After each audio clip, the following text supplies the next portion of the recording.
Yang paling mahal itu sekarang ada jenis terbaru itu namanya Dunpalow. Itu anakannya tuh harganya sekitar 250 juta per ekor.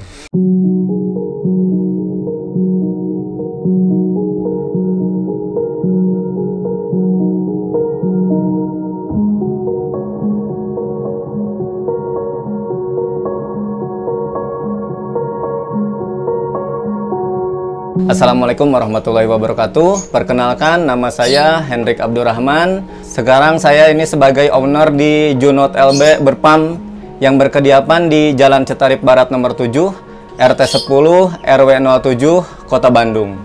Kenapa milih burung lovebird untuk diternak? Karena saya seneng burung. Terus kenapa burung lovebird yang saya pilih itu menurut saya miaranya nggak ribet, ah. Kita kasih pakan, kita kasih minum, kandang, dah diem. Awal peternakan lovebird ini sebenarnya tidak sengaja, Kang. Karena emang dari awal itu saya emang seneng piara burung. Kebetulan saya kota asalnya itu dari Cianjur, di perkampungan. Saya memiliki hobi miara burung. Mungkin burungnya juga dari dulu, ya burungnya burung kampung kayak ya yang saya biasa nemu di kebun aja, Kang, gitu. Di situ saya berkembang, berjalan sekitar 5 tahun, dalam artian bisa beli burung yang harganya lumayan, nggak burung-burung lagi yang biasa kutilang kayak gitu, enggak gitu. Saya beli burung misalnya kayak cucak hijau, kacer, sama murai. Ada teman saya yang punya burung namanya Kang Septa. Waktu itu saya beli burung dari dia. Saya beli burung dari dia, satu ekornya itu udah aman milet, dalam artian masih belajar makan biji, sekitar 24 juta satu ekor. Ketika saya ngobrol sama teman-teman yang lebih sukses ternak burung lovebird, kadang-kadang semangat kita kepacu. Wah, pengen punya burung ini, pengen punya burung itu, pokoknya pasti kepacu lah. Terus waktu itu saya beli lagi, ada uang lagi hasil dari jualan burung lagi, saya namanya beli Dunpalow Green, ada namanya PF. Jadi itu kayak pastel kuning lagi tapi mata merah. Saya beli sekitar 30 juta seekor. Nah, mulai di situ saya mulai tahu gimana suksesnya, cara suksesnya ternak burung itu saya mulai tahu dengan kejadian burung biola ewing yang harga 24 juta itu kena senot dan mati. Nah, di situ saya mikir, wah, oke lah, mungkin karena kandang saya kumuh waktu itu. Jadi kandang saya juga nggak serapi hidup segini gitu. Dulu kandang saya masih lembab, masih kena kotor, soalnya masih nyatu barang jemuran kan gitu. Burung PF yang harga 30 juta saya jual.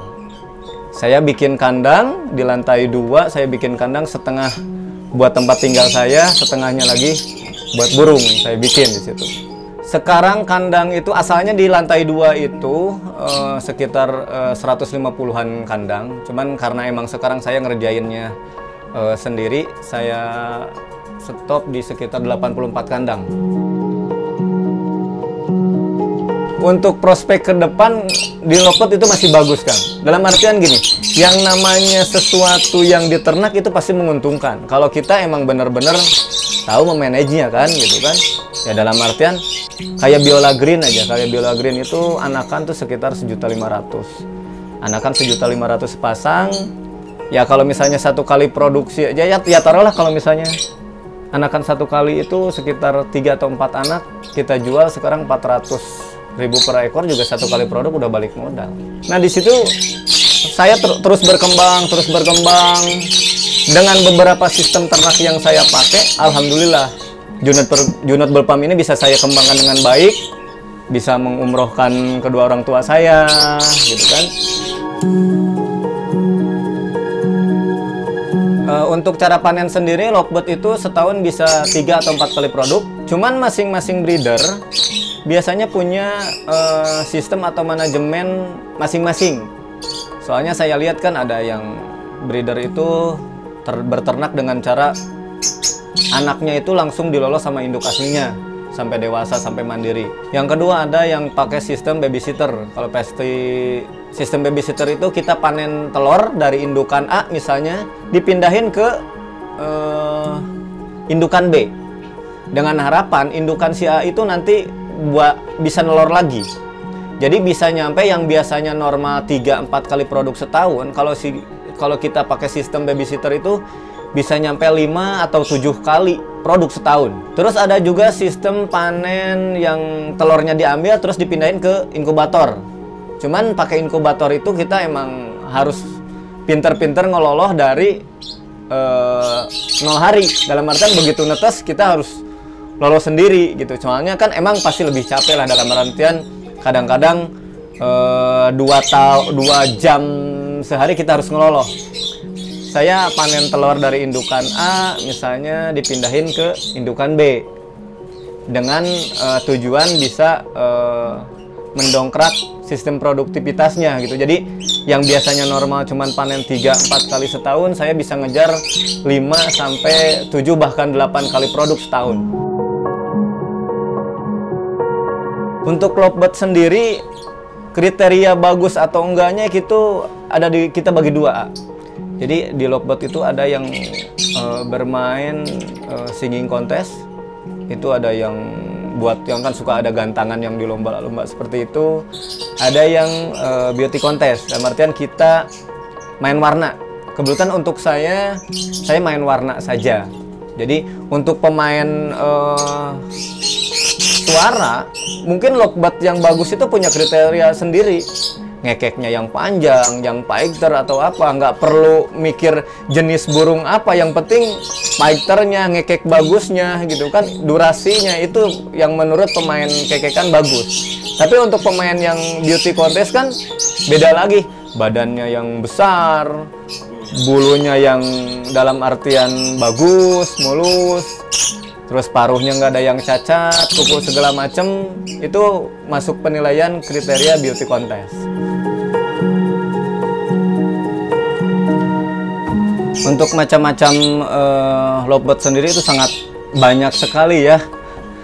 Ada hijau piseri, ada blue piseri, ada jenis perso. Perso itu lovebird yang kepala hitam. Terus ada opalin juga. Terus ya mungkin jumlahnya sih sangat banyak lah jenis-jenis burung lovebird itu. Cuman tingkatan harganya juga beda-beda.